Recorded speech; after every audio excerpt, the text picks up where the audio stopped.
I am absolutely amazing, Ariel. Thank you for that great introduction. That is why you are at the top of your game. Because you can recognize greatness. You can recognize when a man is doing something different and pay him that respect.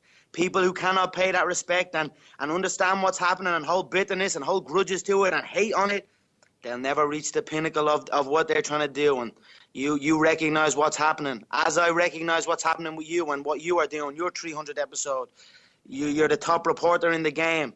It's no surprise that you are that way. So I am honored to be back here on your 300 episode. What a feat. Congratulations. And let's talk. All right, well, for it.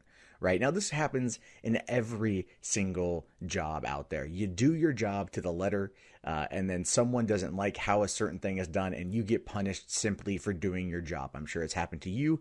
I know it sure as fuck has happened to me. But when it costs you something as major as it cost to Ariel Helwani, who was a reporter on the UFC and MMA fighting and whatnot, it's really fucked up. I mean, this is a total shoot the messenger situation here.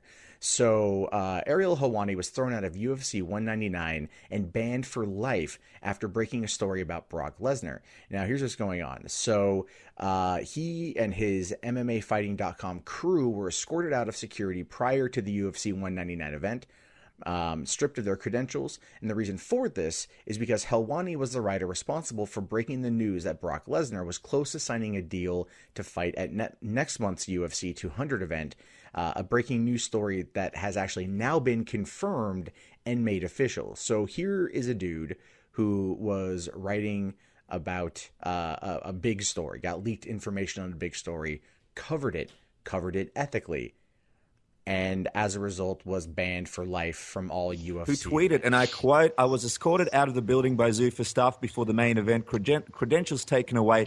Two, didn't see Bisping realize his dream." He also tweeted, "I love the sport and this job with all my heart. Did nothing unethical. I reported fight news. That's it." And then told we're banned for life. This is, of course, surrounding this whole Brock Lesnar fight that Ariel broke first. A lot of people online upset at this, Jeremy. Obviously, Ariel's done a lot of great work, and this does seem unfair. Can you give me your thoughts and reaction to this news? Yeah, I'm kind of glad that I had a little bit of time after I heard this news before I came on to talk to you guys, because I needed to calm down. I don't even know what I'm gonna have to watch my language here, but this is Australia, so you don't really need to watch your language. All right, cool. Well, I'll tell you what. The UFC has been doing this petty bullshit for a long time, but in the past, they've had reasons, that were maybe not that for banning people. They had reasons for pulling credentials that maybe didn't have to do with the people doing their job, right? Ariel Helwani is the finest MMA reporter in this industry. He's a good friend of mine. I respect him greatly. I talk to him constantly, bounce stuff off of him. Ariel's credentials was pulled for reporting the news, which is his job. But the thing about the UFC and the thing about Dana White is that they hate the media. Plain and simple. They hate the media. What they want are people who will come to an event and interview their people and not ask them any hard questions and help promote their fight in the way that they want to promote it. Essentially, they want a public relations arm at every outlet in the country, and unfortunately, in the world. And unfortunately, they have a lot of people who are willing to do that because you get in good with the UFC, and then you get to talk to Dana White and blah blah blah. You've got that direct line to him. God, let me tell you something, man. I used to work for an outlet like that, 6 years ago, and it was pretty crazy because I couldn't write anything. I couldn't write the truth, and I had kind of just broken into full time in this industry. And so I did it. It was my job. It's what I was paid to do. I saw firsthand what it was like to be work for somebody with a content partnership with the UFC.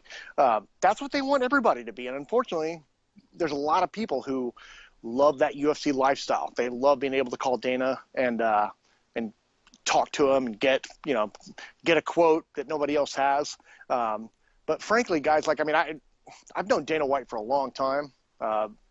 And he and I straight up, man, when I lived in Las Vegas, when I first moved to Las Vegas, I used to go out with him, him and a couple other people and watch him play blackjack and blow 150 grand in a night and, go to a club. I mean, it was, and at the time I was like, this is cool, man. This is a really powerful dude. I'm getting to hang out, getting to do cool stuff, getting stuff that nobody else is getting. I can call him if I want to and get something.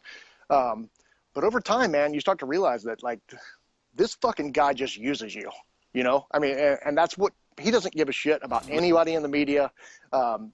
Frankly, he doesn't give a shit about any of his fighters either. They just want to make the money off of you. And if you do your job and you report something or you tell something the way that you see it, because look, man, in the media, I mean, I know the media game has changed, right? The media, this is not the Walter Cronkite era, the media game has changed, but our duty should always still be to inform the public. That's what we're here for, right? If you're a journalist, your duty is to inform the public, no matter what the subject is. The UFC doesn't want that.